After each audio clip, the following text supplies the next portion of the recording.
जय हिंद दोस्तों, super Hindustan news channel में आपका स्वागत है।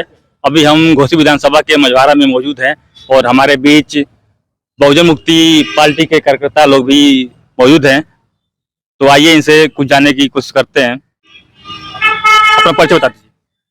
आचार्य ब्रिजेश कुमार शास्त्री, विधानसभा अध्यक्ष मेनगर, बहुजन मुक्ति पार्टी। तो माहौल क्या है आपकी पार्टी का इस घोसी विधानसभा में? घोसी विधानसभा में हम लोग डोर टू डोर जाकर के प्रचार कर रहे हैं ताकि हमारा प्रत्याशी अच्छे वोटों से विजयी हो।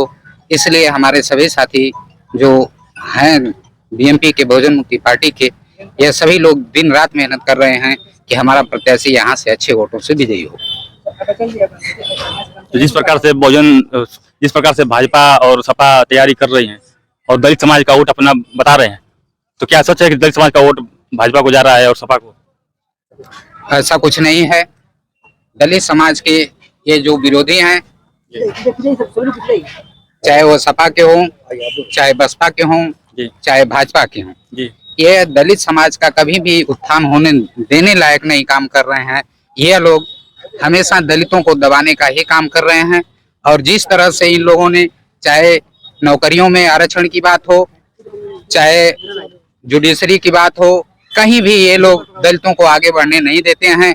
इसके उदाहरण में मैं आपको बता दूं, दिल्ली यूनिवर्सिटी में दलित प्रोफेसर के संग इन लोगों ने बहुत ही दबाव बनाया और उस स्थिति में उनको इस्तीफा देना पड़ा। इससे यह साबित होता है कि चाहे वो भाजपा की सरकार हो, चाहे किसी अन्य की सरकार हो, यह दलितों के हितैषी नहीं है, यह दलितों के विरोधी है। उत्तर प्रदेश में बहुजन समाज पार्टी भी अपने आप में बहुत मायने रखती है और आर्य समाज पार्टी भी अपने आप में मायने रखती है। फिर आप लोग बहुजन मुक्ति पार्टी बनाकर और अपना प्रत्याशी उतारकर आप लोग प्रचार प्रसार कर रहे हैं, इसका मतलब क्या? ये जो बहुजन समाज पार्टी शुरू में जो मान्यवर कांसीराम साहब ने बनाया था, ये जो है सवर्ण विहीन पार्टी थी। बाद में मान्यवर कांसीराम साहब के ना रहने पे इसमें सवर्णों को ला करके बहुजन समाज पार्टी का सत्यानाश करने का काम बहुजन समाज पार्टी के लोगों ने किया। हम लोग जो है बहुजन मुक्ति पार्टी का इसलिए नए सिरे से किया, जो मान्यवर कांसीराम साहब का उद्देश्य था, उसके उद्देश्य को मानते हुए हम लोगों ने फॉरवर्ड विहीन करके बहुजन मुक्ति पार्टी का निर्माण कराया है। और हम लोग, हमारी पार्टी में SC ST OBC माइनॉरिटीज के ही लोग इस पार्टी में काम कर रहे हैं। हमको उन्हीं के वोटों से ही बहुजन मुक्ति पार्टी को आगे ले जाने का काम करना है, फॉरवर्ड के वोटों से काम नहीं करना है। क्योंकि बहुजन समाज पार्टी ने बहुजन समाज का सत्यानाश किया है उत्तर प्रदेश में। क्योंकि इन्होंने एक ही सीट केवल उत्तर प्रदेश में जीता है, जो केवल एक सीट बलिया सीट से कौन सिंह है, उमा शंकर सिंह जी केवल जीते हैं। बाकी सारे सत्यानाश करने का काम बहुजन समाज का बहन मायावती ने किया। इतना बड़ा आरोप जब लगा रहे हैं आप बहुजन समाज पार्टी पर, तो इसका क्या असर जाएगा हमारे वीडियो के माध्यम से, आप सोच सकते हैं? ये आरोप नहीं है, बहुजन समाज को एकत्रित करने का काम हम लोग कर रहे हैं। ये हम लोगों ने परिणाम देखा है, मैंने आरोप नहीं लगाया, परिणाम को मैंने बताया। तो आगे आप लोगों का क्या तैयारी रहेगा? आगे पूरे भारत भर हम लोगों की तैयारी चल रही है।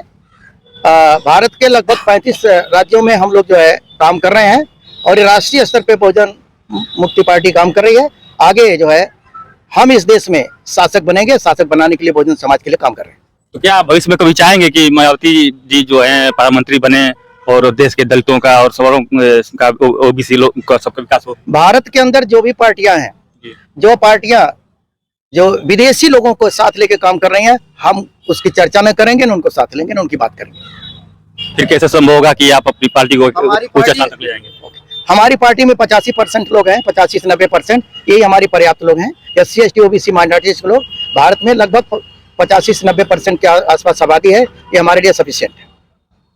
तो जिस प्रकार से बहुजन समाज पार्टी हुई और सपा बसपा हुई, तो ये लोग बड़ी पार्टियां हैं और आपकी पार्टी अभी कुछ दिनों पहले शुरू हुई होगी, तो इन लोगों का जितना दबदबा होगा उतना दबदबा तो आपका होगा नहीं। हम जो सीख लिए हैं मान्यवर कांसीराम साहब से, उन्होंने 84 में पार्टी बनाया था और 6 साल के अंदर भी सरकार का निर्माण कर दिया था। हम उन्हीं के कदमों पर चल रहे हैं और आगे बढ़ेंगे। तो संभव हो सकता है कि आप सवर्णों के बिना अपनी पार्टी को आगे बढ़ाएं और अपने प्रत्याशी को उतार कर उसे जीत हासिल करवाएं? बिल्कुल, पहली बार ऐसा हुआ था, हमने इसका परिणाम देखा है, आगे भी हम वैसे ही परिणाम आएगा, हम जानते हैं। तो लास्ट में आप घोसी की विधानसभा की जनता से क्या कहना चाहेंगे? घोसी की विधानसभा की जनता से हम ये अनुरोध कर रहे हैं कि आप दुश्मनों को पहचानो, यहाँ पे लड़ने लड़ाने का काम SC ST OBC के बीच कर रहे हैं, लड़ाने का काम करें, उससे लड़ाई बंद करें, आगे बहुजन समाज का निर्माण करें और हमारे बहुजन मुक्ति पार्टी को समर्थन दें, साथ ही साथ वोट दें। धन्यवाद आपका बहुत बहुत।